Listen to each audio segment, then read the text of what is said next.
Hello, and welcome back to the Maths Behind the Economics YouTube channel and to the Logarithms for Economics series. This is our second video, and in this video, we're going to talk a little bit more about the base and the argument. So, we're going to recap what the base is and what the argument is, both of which we have already talked about in the previous video. But in this time, we're going to go into the limitations of these things when it comes to logarithms. And as always, I'm going to show you many examples. However, first of all, I would like us to remind ourselves what is the definition of a logarithm. This is the formal definition from the previous video, and remember, if b to the p is equal to a, then log b of a is equal to p. So basically, the log base ba is the power to which b has to be raised to get a. So remember, logs and exponents are very intimately connected, and the logarithms are just another way of thinking about the powers. Let's look at and talk about exactly what base and argument are. When we look at the log definition, especially the formula log b capital A equals p, there are two things involved in here. There's a little b at the bottom right hand corner after the log, and that's what we refer to as the base.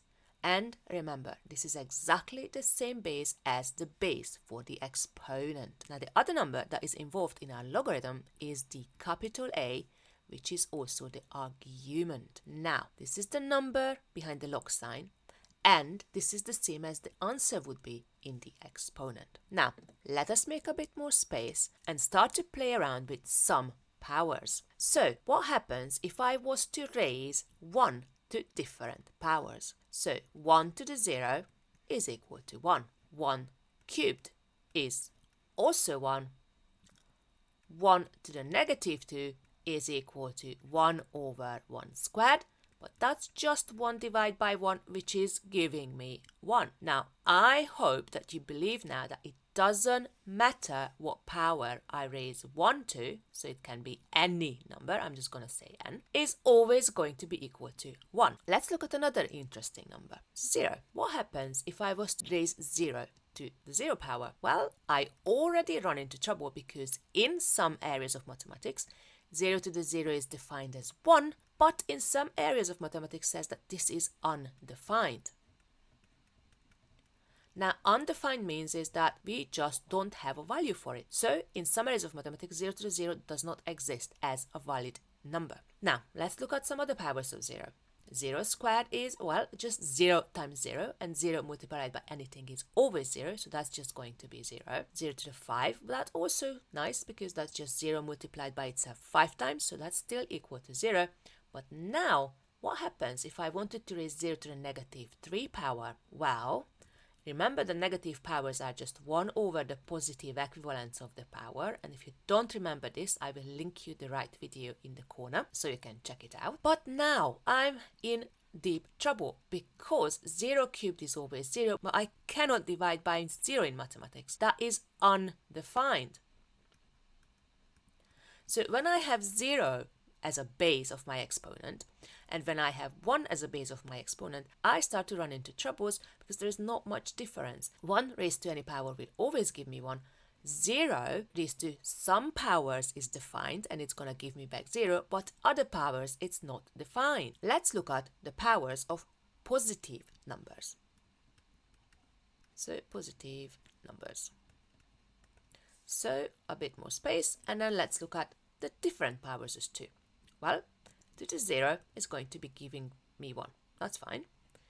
2 to the cube, that's going to give me 8. Brilliant.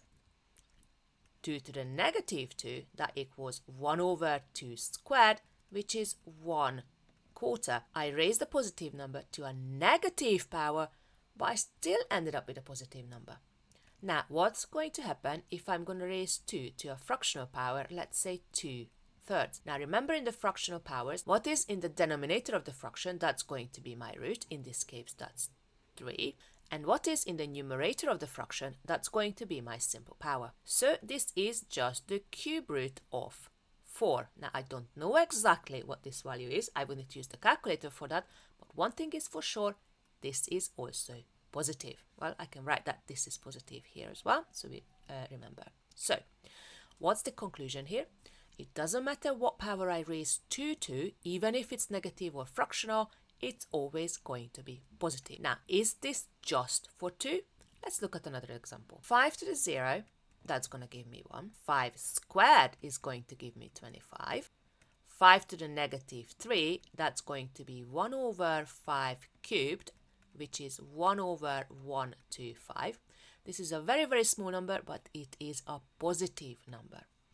And then, lastly, if I look at 5 to the 3 over 4, or 5 to the 3 quarters, I'm going to end up with 4th root of 5 cubed, which is the 4th root of 125. Again, positive number, not even equal to 0, it's positive. So if I have got a positive number as a base, let's just put here that we're talking about the base as a positive number, it doesn't matter whether I raise that number to a 0, a positive or a negative power, or even a fractional power, it's always going to end up being positive. Now, what happens if we're going to talk about negative numbers as bases? So let's just write out what we're talking about now. So we're going to put here negative numbers. And again, just for us to remember, this is negative numbers when it comes to the base. So, negative 2 to the 0. Well, any number raised to the 0 power is always 1. It doesn't matter if it's positive or negative. Minus 2 cubed, that's going to give me negative 2 times negative 2 times negative 2. And remember, odd number of times, if I multiply a negative number, that's going to yield a negative solution. So it's going to be negative 8. However, if I look at negative 2, let's say to the negative 2, now I remember this is 1 over negative 2 squared, but a negative number multiplied by itself an even number of times, like 2, 4, 8, etc., etc., that's always going to be positive. So now I ended up with a quarter here. And if I have, let's say, negative 2 to the 3 over 2, well, that's the same as square root of, remember 2 is in the denominator of the power, so it's square root of negative 2 cubed, which is equal to the square root of negative 8. But we can't have a square root of a negative number. So negative bases are a trouble. Some of them will be positive, some of them will be negative, and some of them are just not defined. They don't exist. Now let's see if this is just specific for one negative number and see whether we get something else if we try a different base. Let's look at what happens if I raise negative 5 to different powers. For example, what happens if I raise negative 5 to the 0? Well, by definition, every number raised to the 0 power is always equal to 1. So it will still give us a 1. Now, what happens if I want to raise negative 5, let's say, to the second power, if I'm squaring negative 5? Well, negative times negative gives me a positive, and 5 times 5 is 25. So negative 5 squared is just 25. Next, I'm going to raise negative 5 to the negative third power. What does that mean? Well, remember, the negative power is just 1 over the positive equivalent of that same power. So that's going to be 1 over negative 5 cubed, or to the third. Now, negative times negative times negative, that's going to give me a negative answer.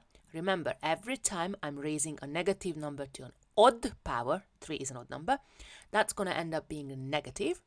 And 3 cubed is 125. Next one, negative 5 to the 3 quarters. Okay, so remember, when it's a fractional power, then we end up with a mixture of a root and a power. And whatever is in the denominator of the fraction, that's going to be my root.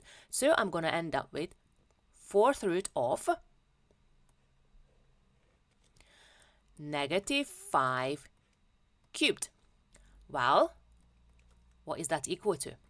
Well, that's going to be the 4th root of, and negative 5 cubed, just like in the previous example, it's going to be negative 125. But now I'm in trouble again, because the 4th root, the even root of a negative number, does not exist in the real numbers. So if it's a negative base, we're having troubles, because sometimes we end up with a negative answer, to our calculations. Sometimes we end up with a positive number to our calculations, but sometimes we end up with something that is undefined in the real numbers. Now you might ask me, why on earth are we talking about these exponents again? We already covered them in a whole series. Well, here's my question for you. If we want to talk about logs, what should be, let's say, log base 1 5b equal to? Remember, what is the log? I've got 1, I have to raise that to some power, so that will be equal to 5. But 1 will never be equal to 5, doesn't matter what power I raise it to. Similarly, how about log base 1 negative 2? Well, again, what is that equal to?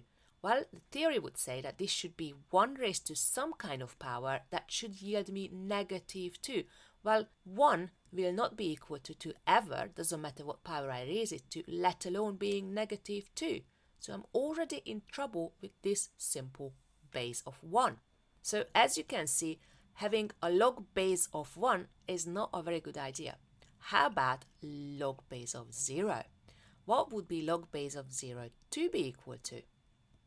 Well, again, according to the definition, we would have to have some power that we raise 0 to, so that would be equal to 2. But again, 0 raised to any power is either undefined or 0. It's never going to be equal to 2. How about log base 0 negative 5? Well, again, 0 doesn't matter what power I want to raise it to. It's not going to be equal to anything else other than 0. So this is again not going to exist.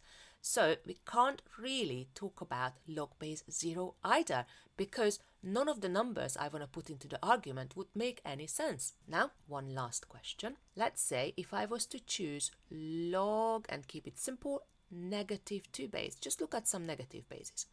Log base negative 2, 8. What would that be equal to? Well, again, what power do I need to raise negative 2 to? So that's going to give me back 8. Well, I don't really have an answer to here, do I?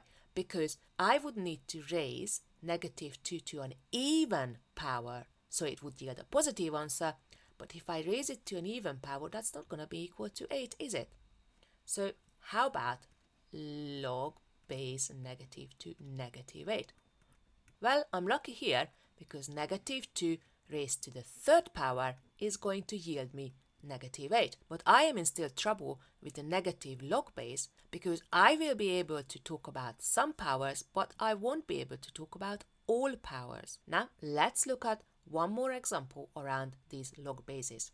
So what happens if I, let's say, have got log base 5 negative 25? What would that be equal to? Well, I would have to raise 5 to some kind of power, so that is equal to negative 25.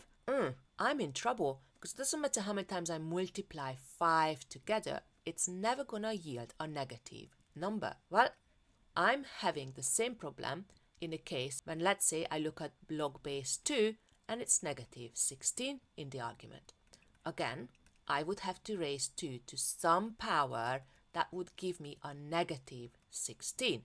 Well, a positive number multiplied together by itself, doesn't matter how many times, it's always going to be a positive, so it's never gonna yield me a negative number. So, looking at these examples, I hope you agree with me that for us to have a consistent, a mathematically consistent concept of logarithms, we need to put some limitations on this logarithm. So let me write down limitations on log BA.